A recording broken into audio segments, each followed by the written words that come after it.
The degradation is often not such that you automatically see it as a problem. We live in a beautiful landscape. We have mountains surrounding my house. We walk up a beautiful river. The fact of the matter is it's degrading at a rate that we are struggling to keep up with. I think being based on the landscape it has its own set of problems. We can't really escape our work.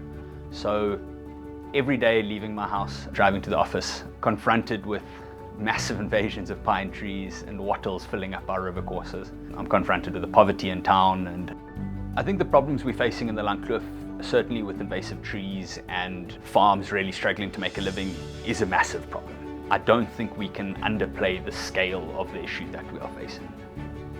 The Tsitsikamma Mountains are one of the most degraded mountain ranges in South Africa and possibly the world. And they don't look like that from the outset. It doesn't seem as obvious to a lot of people until it gets to a tipping point where there's not much you can do anymore. So the scale of the problem is absolutely massive. And addressing some of these problems before they reach that tipping point is something that's very close to my heart, and certainly something that Living Lands feels quite strongly about.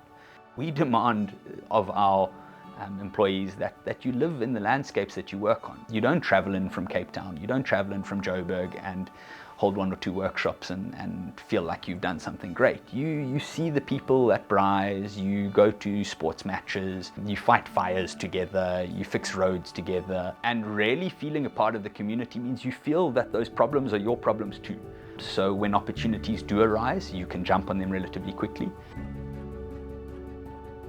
Sometimes representing agriculture to ecologists and representing ecology to agriculture, and finding that middle ground, finding the balance.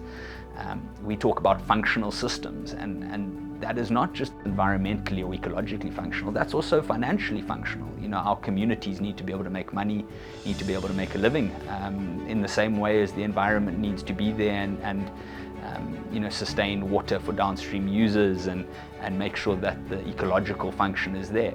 I think it requires a huge amount of collaborative effort. You know, it doesn't come out of thin air, it doesn't happen as naturally as I think we hope it would. It really does need some kind of encouragement. That doesn't focus on negatives. It doesn't point out the problems that everyone is contributing to without also acknowledging the effort that people are putting in. Farmers are vilified. Honeybush harvesters are vilified. They are the problem. They are the ones ruining the resource. We all have a part to play in this. And people are trying incredibly hard to make a living. Whether you live in a city or are running a big commercial farm or a small family farm, everyone is trying their best. And really encouraging these community networks and encouraging this kind of collaboration is very, very important. In order to maintain our landscapes and to maintain the work that we're doing on the landscapes that we already work on, we have to expand. We have to show funders the ability to work at a larger scale. But beyond that, in order to be successful in the work that we do, we have to address this at scale. We can't be addressing this at 1 or 2 hectares. We can't be addressing this at 1 or 2,000 hectares. We need to be talking at hundreds of thousands, millions of hectares. And while it's daunting to expand into the entire Sarah-Baartman district, it's needed. And certainly in order to achieve the kind of change and the approaches to some of the problems that we face, if we don't work at scale, it's simply not enough. One of the reasons that we do expand, or that we are expanding, is so that we can maintain the landscapes we already work on. We aren't willing to walk away from the landscapes that we've been working on. We are committed. I know we talk about 20 years, I think we're committed for a lot longer than that.